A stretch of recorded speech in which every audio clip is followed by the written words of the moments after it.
నమస్తే అండి. నేను Vani. Welcome to my channel gardening with Vani. ఈరోజు మన వీడియోలో మరువం మొక్క అండి. ఈ మరువం మొక్కను మనం ఏ విధంగా నాటుకుంటే మనకి ప్లాంట్ అనేది గుబురుగా, పచ్చగా పెరుగుతుంది అనేది తెలుసుకుందామండి. మీలో ఎవరైనా ఫస్ట్ టైం నా ఛానల్‌ని చూసినట్లయితే తప్పకుండా సబ్స్క్రైబ్ చేసుకోండి. అలాగే వీడియో స్కిప్ చేయకుండా చివరి వరకు చూడండి. ఇన్ఫర్మేషన్ అనేది మిస్ కాకుండా ఉంటారు. ఈ మరువం అనేది సువాసనతో వెదజల్లే మొక్క కదండి. ప్రతి ఒక్కరూ ఇంట్లో పెంచుకోవాల్సిన మొక్క ఇదండి. అంతేకాకుండా భగవంతుడికి కూడా చాలా ఇష్టము. పూలమాలల్లో కట్టేటప్పుడు ఈ మరువం అనేది యూజ్ చేస్తూ ఉంటారండి. ముఖ్యంగా లక్ష్మీదేవికి ఈ మరువం అంటే చాలా ఇష్టమండి. కాబట్టి తప్పకుండా ప్రతి ఒక్కరు ఇంట్లో ఈ మొక్కను పెంచుకునేదానికి ట్రై చేయండి. బాల్కనీలో కూడా మనము పెంచుకోవచ్చండి ఈ మొక్క. ఇక్కడ చూస్తున్నారు కదండి, కంటైనర్ సైజు 12 ఇంచెస్ కంటైనర్ అయితే సరిపోతుంది. మనము ప్రతి మొక్కలకి ఎలాంటి కంటైనర్ యూజ్ చేస్తామో అలాంటి కంటైనర్ పెడితే సరిపోతుందన్నమాట. సో దీనికి సపరేట్‌గా మనం ఏం కేర్ తీసుకోవాల్సిన అవసరం లేదండి. అలాగే మొక్క బాగా పెరిగిన తర్వాత ఇలా మనము ప్రూనింగ్ చేసేయాలి. ప్రూనింగ్ చేసిన తర్వాత ఇలా మనకు కొమ్మలనేది వస్తాయి కదా! అవి పక్కనే మనం ఇలా నాటేస్తూ ఉంటే చక్కగా మొక్క గుబురుగా బాగా హెల్తీగా పెరుగుతుందండి. అంటే కంటైనర్ గూడా పెద్దగా అవసరం లేదు దీనికి. 12 ఇంచెస్ అయితే సరిపోతుంది. ఇలా చక్కగా ఆకులు పెరగడానికి, మొక్క బాగా హెల్తీగా పెరగడానికి ఫర్టిలైజర్స్ ఇస్తే సరిపోతుందండి. అంటే రెగ్యులర్‌గా ఇచ్చే అంటే బియ్యం కడిగిన నీళ్లుంటాయి గదా! అలాగే రైస్ ఫర్మెంటెడ్ వాటర్ అలాంటివి ఇస్తూ ఉంటే సరిపోతుందండి. అయితే దీంతో పాటు మనం సాయిల్ అనేది చాలా ఇంపార్టెంట్ అండి. అంటే వెల్ డ్రైన్ ఉండాలి. మట్టి గుల్లగా ఉండాలి. మట్టి అనేది గట్టిగా ఉండకూడదు. మనం వాటర్ అలా పోస్తే అలా చక్కగా కిందికి కారిపోతూ ఉండాలి. ఇది చాలా ఇంపార్టెంట్ విషయం అండి. ఏంటంటే మరవం మొక్కకి వెల్ డ్రైన్ సాయిల్ మిక్స్ అనేది ఉండాలి. అలాగే ఏ కంటైనర్‌నైతే మనం తీసుకుంటున్నామో ఆ కంటైనర్‌కి ఎక్కువ హోల్స్ అనేది ఉంచాలి. అలాగే డ్రైనేజ్ అనేది చాలా ప్రాపర్‌గా ఉండాలండి. మనం వాటర్ వేసినప్పుడు నిల్వ ఉండకుండా చక్కగా వెళ్ళిపోతూ ఉండాలి. ఫస్ట్ మీరు తీసుకున్న కంటైనర్స్‌కి ఎక్కువగా హోల్స్ అయితే పెట్టేసుకోండి. ఆ హోల్స్‌కి కూడా పెంకులు గానీ, స్టోన్స్ కానీ, బొగ్గు పీసెస్ కానీ, కొబ్బరి చిప్పలు గానీ మీ దగ్గర ఏది ఉంటే అది పెట్టుకోండి. మీరు నర్సరీ నుంచి మరో మొక్కను తెచ్చుకుంటారు కదండీ! వెంటనే ట్రాన్స్‌ప్లాంట్ అనేది చేయకండి. వాళ్ళప్పుడే ట్రాన్స్‌ప్లాంట్ చేసి తెచ్చి ఉంటారు. అది షాక్‌కి గురై ఉంటుంది. సో, మనము వారం రోజుల వరకు మన వాతావరణానికి ఆ మొక్క అలవాటు పడేటట్లు చేసి అంటే వాతావరణానికి అలవాటు పడాలి. అలాగే మన వాటర్ కూడా ఆ మొక్క అనేది అలవాటు పడిన తర్వాత ట్రాన్స్‌ప్లాంట్ అనేది చేయాలి. అంటే దాదాపు 7 డేస్ మనము ఎటువంటి ట్రాన్స్‌ప్లాంట్ అనేది చేయకూడదు. మరువు మొక్క చనిపోవడానికి కారణం మెయిన్ సాయిల్ మిక్స్ అండి. అలాగే వాటర్ ప్రాబ్లమ్. మనము సాయిల్ మిక్స్‌లో 30% ఎరువు తీసుకోండి. అలాగే ఇసుక 30% తీసుకోండి. 60% మట్టి ఎటువంటి మట్టైనా పర్వాలేదండి. మనము ఎరువు అనేది ఎటువంటి ఎరువైనా తీసుకోవచ్చు. మాగిన పశువుల ఎరువైనా తీసుకోవచ్చు. వర్మీ కంపోస్ట్ అన్నా తీసుకోవచ్చు. కిచెన్ వేస్ట్ చేసుకున్న ఎరువైనా తీసుకోవచ్చు. మీ దగ్గర ఏదుంటే అది తీసుకోండి. ఈ మరువం మొక్కకి ఇసుక నేలల్లో బాగా పెరుగుతుందండి. ముద్దగా ఉన్నటువంటి మట్టి అలాంటి మట్టి తీసుకుంటే మాత్రం ప్లాంట్ పెరగకపోవటం లేకపోతే చనిపోవటం జరుగుతూ ఉంటుంది. సో, మనకి కంపోస్ట్ అనేది తక్కువగా ఉంటే సరిపోతుందండి. మట్టి అనేది మనము బాగా ఎండబెట్టిన మట్టినే వాడాలి. లేకపోతే కొత్తగా తెచ్చుకున్న మట్టిని వాడితే సరిపోతుంది. తర్వాత ఈ మట్టి మిశ్రమాన్నంతా బాగా మనం ఇలా కలిపేసుకున్న తర్వాత కొద్దిగా వేపపిండి వేసుకోండి. నా దగ్గర ఆర్గానిక్ మిక్స్ ఉంది. అది వేసుకుంటున్నాను. మీ దగ్గర ఇది లేదు అనుకుంటే వేపపిండి వేసుకుంటే సరిపోతుంది. ఎందుకంటే మట్టి ద్వారా చాలా డిసీజెస్ మన మొక్కలకి వస్తూ ఉంటాయి గదా! అవి అరికట్టడానికి. తర్వాత ఎప్సమ్ సాల్ట్ 3 స్పూన్స్ ఏస్తున్నానండి. ప్రతి మొక్క మనం నాటుకునేటప్పుడు ఇది ఖచ్చితంగా వేసుకోవాలి.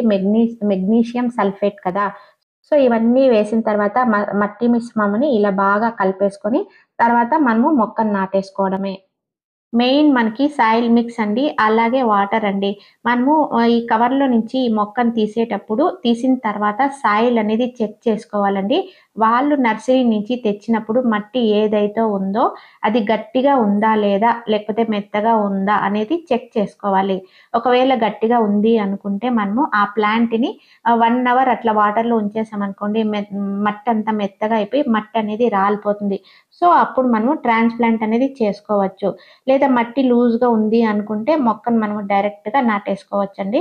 ప్రాబ్లం అయితే లేదు. ఆల్రెడీ నేను నా కంటైనర్‌కి కింద హోల్స్ పెట్టేసి పైన అయితే స్టోన్స్ పెట్టేసానండి. తర్వాత ఈ మట్టి మిశ్రమాన్ని కొద్దిగా వేసేసాను. ఇప్పుడు మనం తెచ్చుకున్న ఈ మొక్కకి కవర్ కట్ చేసి ఆల్రెడీ నాకు మట్టి గుల్లగా ఉంది కాబట్టి డైరెక్ట్‌గా ఇలా పెట్టేస్తున్నాను. సో, ఇలా నాటేసిన తర్వాత 7 డేస్ మనము షెమీ షేడ్‌లో ఉంచేయాలండి. అలాగే ప్లాంట్ తెచ్చిన వారం నుంచి కూడా మన మొక్కని షెమీ షేడ్‌లోనే ఉంచాలి. ట్రాన్స్‌ప్లాంట్ చేసిన తర్వాత మనం డైరెక్ట్‌గా ఎండకు పెట్టినామనుకోండి, మొక్క చనిపోయే అవకాశం ఉంది కాబట్టి షెమీ షేడ్‌లోనే పెట్టుకోండి. మొక్క నాటిన తర్వాత మనము వాటర్ చేస్తాం కదా! మళ్ళీ మనము వాటర్ ఎప్పుడు ఇవ్వాలంటే టాప్ సాయిల్ అనేది చెక్ చేసుకొని మట్టి ఎప్పుడైతే డ్రైగా ఉంటుందో అప్పుడు మనం వాటర్ ఇవ్వాలి. ఎక్కువ నీళ్లు నిల్వ ఉండిందనుకోండి, మనకు ఆటోమేటిక్‌గా చెట్టు అనేది కుళ్ళిపోతుందండి. అలాగే మనకి లోపలే చనిపోతుంది.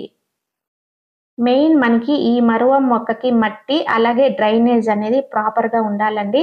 వాటర్ అనేది మనము టాప్ సాయిల్ చెక్ చేసుకొని మాత్రమే ఇవ్వాలి. సో, మనం ప్లాంట్‌ని నాటేటప్పుడు ఒకే దగ్గర గుబురుగా ఇలా నాటేసేయండి. హైట్ ఎక్కువగా ఉండిందనుకోండి, టిప్స్ అనేది కట్ చేసేసి పక్కనే నాటేసామనుకోండి, మళ్ళీ మనకి బుషీగా మొక్క అనేది వచ్చేస్తుంది. సో, మట్టిని బాగా ఇలా గాలి పోకుండా గట్టిగా అదిమేసి తర్వాత వాటరింగ్ అనేది చేయాలి. మనము వాటర్ పోసేటప్పుడు మొక్క మొత్తము అంటే మట్టి మొత్తము బాగా నానేటట్లు వాటర్ అనేది పోయాలండి. ఎలాంటి ప్లాంట్‌ని మనం నాటుకున్నా కూడా వాటర్ అనేది ఫుల్‌గా ఇలా పోసేయాలి. చూడండి, నేను వాటర్ పోస్తే మట్టనేది ఎలా పీల్చేసింది అంటే గుల్లగా ఇలా మట్టి ఉండాలండి. ఇలా మొక్కను నాటిన తర్వాత మనము ఈ మొక్కని సన్‌లో కాకుండా షెమీ షేడ్‌లో అంటే మనకి దాదాపు 3-4 అవర్స్ ఎండ పడేటట్లు చూసుకుంటే సరిపోతుంది ఈ మరువ మొక్కకి. తర్వాత మనము మామూలుగా అన్ని మొక్కలకి ఇచ్చినట్లే 15 రోజులకొకసారి ఫెర్టిలైజర్స్ అనేది ఇస్తూ ఉంటాం కదా! లిక్విడ్ రూపంలో ఇచ్చామనుకోండి రిజల్ట్స్ అనేది మనకు తీసుకోవచ్చు. ఫ్రెండ్స్, మన గార్డెన్‌లో ఉన్న మొక్కలు హెల్తీగా పెరగాలంటే నైట్రోజన్ రిచ్‌గా ఉండే ఫెర్టిలైజర్స్ కానీ, లిక్విడ్ ఫెర్టిలైజర్స్ కానీ మనం ఇస్తూ ఉన్నామనుకోండి, చాలా హెల్తీగా పెరుగుతాయి. మనకు ఈ బనానా పీల్స్‌లో గాని మనకు నైట్రోజన్ అనేది చాలా ఎక్కువగా ఉంటుందండి. ఇలా బియ్యం కడిగిన నీళ్ళనిస్తే చాలా చక్కగా రిజల్ట్స్ అనేది ఉంటుందండి. మీరు మొక్కలకి ఏ ఫెర్టిలైజర్‌ని ప్రిపేర్ చేసి ఇవ్వాలనుకున్నప్పుడు వీలైనంత వరకు వాటిని పర్మనెంట్ చేసి ఇవ్వండి. ఇన్‌స్టంట్‌గా చేసిస్తే ఒక రిజల్ట్స్ ఉంటుంది. అలాగే పర్మనెంట్ చేసిస్తే ఇంకొక రకమైన రిజల్ట్స్ ఉంటుంది. సో, మనము ఇలాంటివి ఏదైనా 2 డేస్ అలా ఉంచేసామనుకోండి, మంచి బ్యాక్టీరియా అనేది డెవలప్ అవుతుంది. అందుకని వీలైనంత వరకు పర్మనెంట్ అయిన ఫెర్టిలైజర్‌ని ఇవ్వడానికి ట్రై చేయండి. ఇప్పుడు ఇలా కలిపిన మిశ్రమానికి నేను వాటర్‌ని యాడ్ చేసి 1:10 రేషియోలో మొక్కలకి ఇచ్చేస్తున్నాను. బెల్లం ఎందుకు యాడ్ చేస్తున్నామంటే మంచిగా మనకి ఫర్మెంటెడ్ ప్రాసెస్ అవ్వడానికి తగినంత బెల్లం తీసుకుంటున్నాను. మొక్కలకు కావాల్సిన దాదాపు అన్ని పోషకాలు మనకి ఈ లిక్విడ్ ఫర్టిలైజర్‌లో ఉన్నాయండి. ఇలా ఫర్టిలైజర్‌ని మనం కలిపి మొక్కలకి ఇచ్చినప్పుడు మొక్కలు కూడా చాలా హ్యాపీగా తీసుకుంటాయి. ఇలాంటి ఫెర్టిలైజర్స్ మనము మొక్కలకి ఇచ్చినప్పుడు మొక్కలు కూడా చాలా బలంగా మారుతాయండి. మొక్కలు చాలా చక్కగా హెల్తీగా ఉండాలంటే మట్టి కూడా బలంగా ఉండాలి. సో, మనం ఇలాంటి లిక్విడ్ ఫెర్టిలైజర్స్ ఇచ్చేదాని వలన కూడా మట్టి అనేది చాలా గుల్లగా, సారవంతంగా తయారవుతుంది. అడిషనల్‌గా ఫుడ్ ఇవ్వడం వలన కావాల్సిన పోషకాలు అందించిన వాళ్ళవుతామండి. సో, మనం ఈ విధంగా ఈజీగా మరవ మొక్కని పెంచుకోవచ్చు. మనం ఇవాళ వీడియోలో మరువ మొక్కను ఏ విధంగా నాటుకోవాలి, దానికి సాయిల్ మిక్స్ ఏ విధంగా ప్రిపేర్ చేసుకోవాలి, అదే విధంగా ఏ విధంగా కేర్ అండ్ టిప్స్ ఫాలో అవ్వాలి అనేది మనం ఈ వీడియో ద్వారా మనం అందరము తెలుసుకున్నామండి. ఈ వీడియో నచ్చినట్లయితే ఒక లైక్ ఇచ్చేయండి, అలాగే కామెంట్ చేయండి, షేర్ చేయండి, సబ్స్క్రైబ్ చేయండి. సర్వే జన సుఖినో భవంతు.